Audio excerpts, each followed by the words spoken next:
دین اسلام کی بنیاد جن 5 چیزوں پر ہے ان میں ایک بات زکوٰۃ کا ادا کرنا بھی ہے۔ نماز کے بعد قرآن مجید میں اور احادیث مبارکہ میں جس بنیادی چیز کا ذکر کیا گیا وہ زکوٰۃ کا ادا کرنا ہے۔ اللہ تعالیٰ نے فرمایا وَأَقِیمُوا الصَّلَاةَ وَآتُوا الزَّکَاۃَ،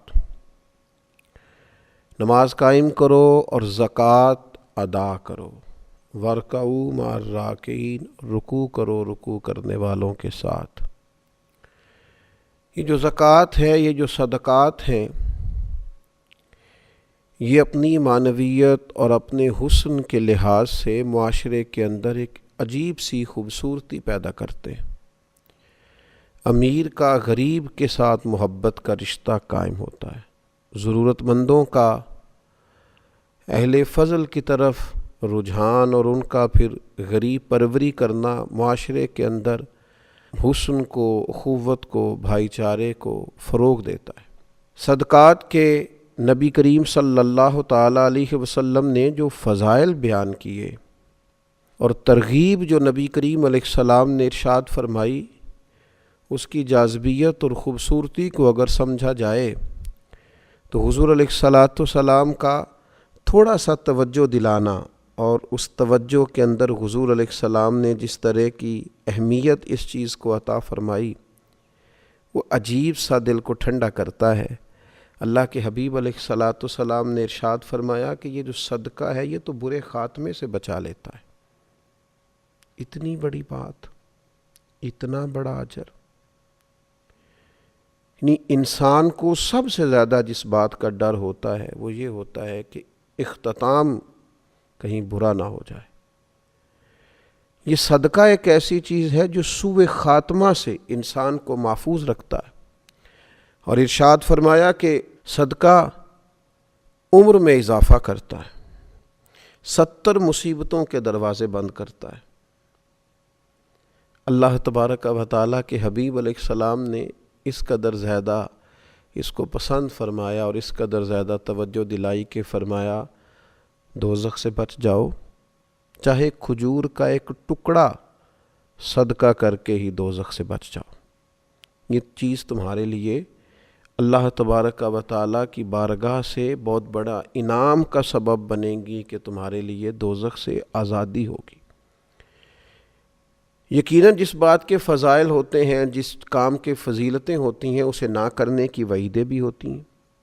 تصویر کا دوسرا رخ بھی ہوتا ہے، ایک کام کیا جائے گا، اس کے فضائل ملیں گے، اجر ملے گا، ثواب ہوگا، اللہ رسول کی رضا نصیب ہوگی، معاشرے کے اندر غریب پروری ہوگی، لوگوں کا خیال رکھا جائے گا، انسان کے اندر رقت قلبی پیدا ہوگی، درد دل پیدا ہوگا، زکوٰۃ ادا کرنے سے، صدقات کرنے سے دوسروں کے بارے میں اس کی طبیعت کے اندر ڈھیر سارے خیر کے جذبات پیدا ہوں گے۔ لیکن اگر یہ کام نہیں کرتا،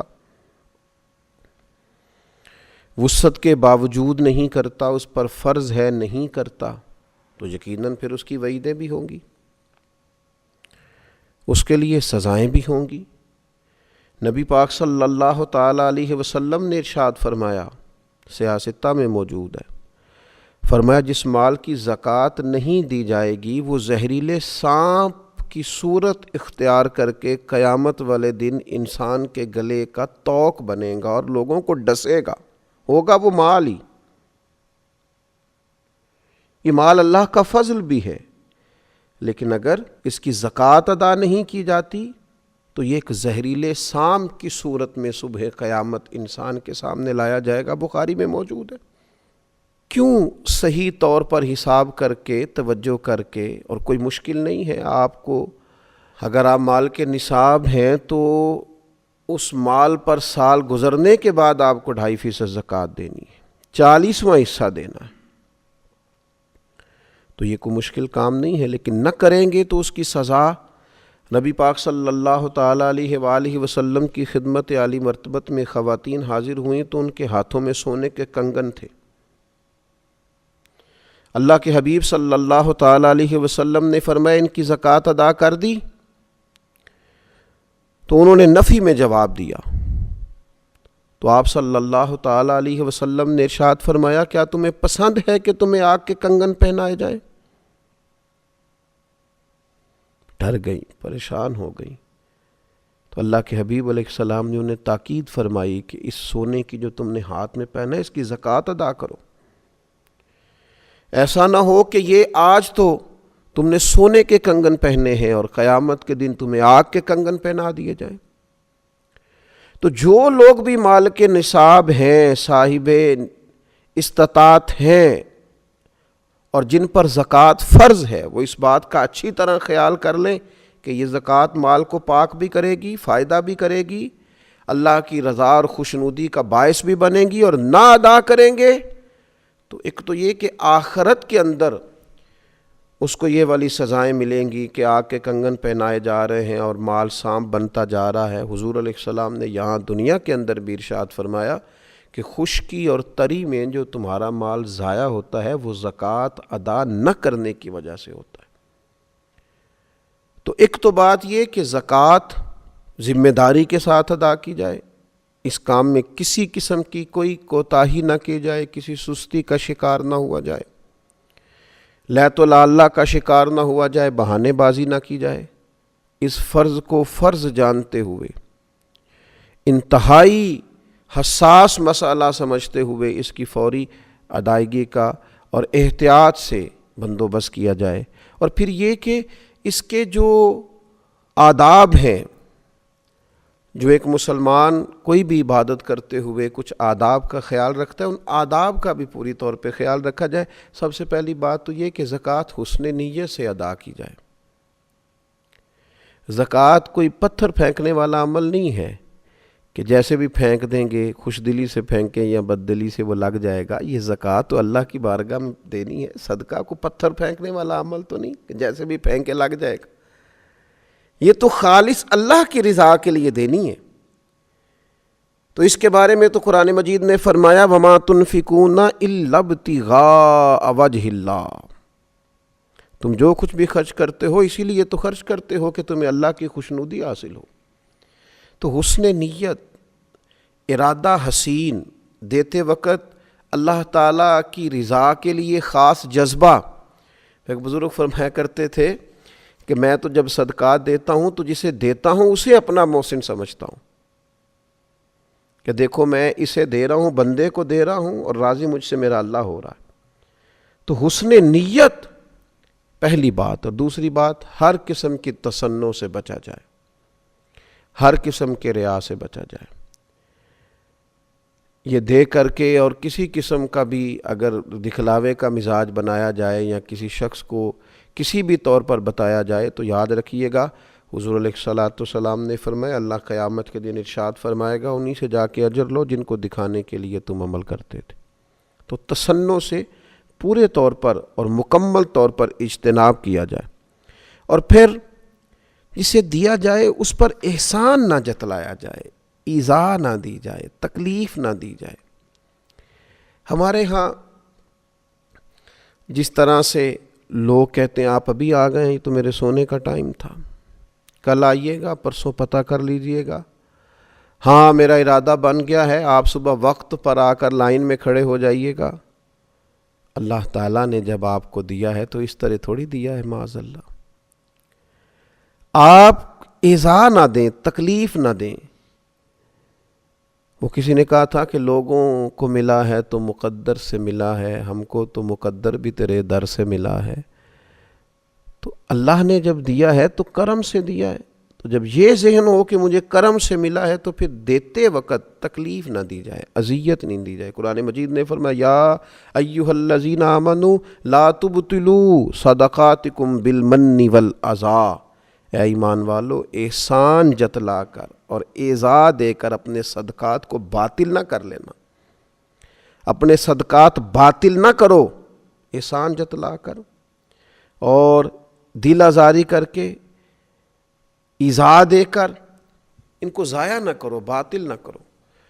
تو کبھی بھی اس شخص کو جس کو آپ کچھ دے رہے ہیں، عطا کر رہے ہیں، اس کو کسی طور پر بھی کسی اذیت میں مبتلا. اگر قرآن مجید کے یہ دو لفظ سمجھ لیے جائیں نا، یا ایھا الذین آمنوا لا تبطلوا صدقاتکم بالمن والعزا، اے ایمان والو تم احسان جتلا کر، تکلیف دے کر اپنے صدقات کو باطل نہ کرو۔ اگر اس کو سمجھ لیا جائے تو پھر تو انسان جو لینے آئے اس کا اعزاز کرے، اسے ہر تکلیف سے بچائے کہ اللہ نے حکم دے دیا ہے کہ تم نے اپنا صدقہ باطل نہیں کرنا، کسی قسم کی تکلیف نہیں دینی سامنے والے کو۔ اور پھر چوتھی بات یہ ہے کہ عمدہ مال اللہ کی راہ میں دیا جائے، اچھی چیز اللہ کے حضور پیش کی جائے، مالک کی بارگاہ میں پیش کی جائے تو پھر خاص چیز پیش کی جائے۔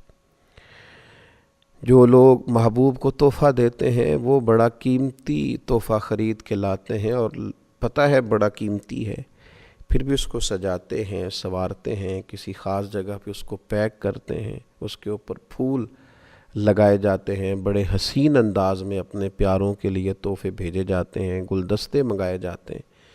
یہ میرے استاد ہیں، یہ میرے بھائی ہیں، یہ میری محبت کی جگہ ہے۔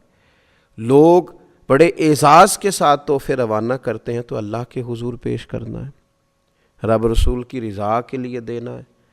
تو قرآن مجید نے کہا لن تنالوا البر حتی تنفقوا مما تحبون، تم ہرگز نیکی کو نہ پہنچو گے جب تک اپنی محبوب چیز راہ خدا میں خرچ نہ کرو۔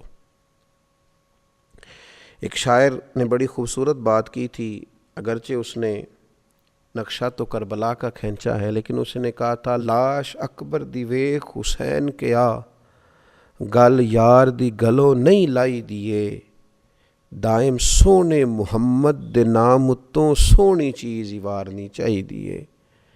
دیکھو ان کے نام پہ دینے لگے ہیں تو پھر ہم نے کس طرح کے نگینے دیے ہیں، کس طرح کا حسن دیا، کیا کچھ نکال کے پیش کر دیا۔ دھرتی نے ایسے لوگ نہ کبھی پہلے دیکھے نہ کبھی بعد میں دیکھے گی۔ تو عمدہ مال پیش کیا جائے، اور پھر یہ بھی یاد رکھا جائے کہ اللہ پاک ہے اور پاک چیز کوئی قبول کرتا ہے، ہمیشہ حلال اور طیب ہی اس کی راہ میں پیش کیا جائے۔ اور آخری گزارش یہ ہے زکوٰۃ دینے کے معاملے میں کہ پھر یہ ماحول نہ بنایا جائے کہ میں بانٹوں گا تو لوگوں کی نظریں اپنے سامنے جھکاؤں گا۔ شکر گزاری لوگ میری کریں گے اور بہت سارے لوگ ایسے ہوں گے جو میرے سامنے نظریں جھکاتے ہوئے گزریں گے۔ فرمایا انما نطعمکم لوجہ اللہ لا نرید منکم جزاء ولا شکورا، وہ تو تمہیں محض اللہ کی خوشنودی کے لیے کھلاتے ہیں کھانا، نہ تم سے وہ کوئی بدلہ چاہتے ہیں اور نہ یہ کہ تم ان کی شکر گزاری کرو۔ اللہ کے بندوں کی تو شان یہی ہے کہ وہ تمہیں جب کھانا کھلائیں گے تو اس لیے کھلائیں گے کہ اللہ راضی ہو، وہ تو نہیں چاہتے نہ تم کوئی جزا دو نہ تم ان کا شکریہ ادا کرو۔ تو اللہ تبارک و تعالی ہمیں ان خوبصورتیوں کو پیش نظر رکھتے ہوئے زکوٰۃ ادا کرنے کی توفیق عطا فرمائے۔ وما علیہ الا البلاغ۔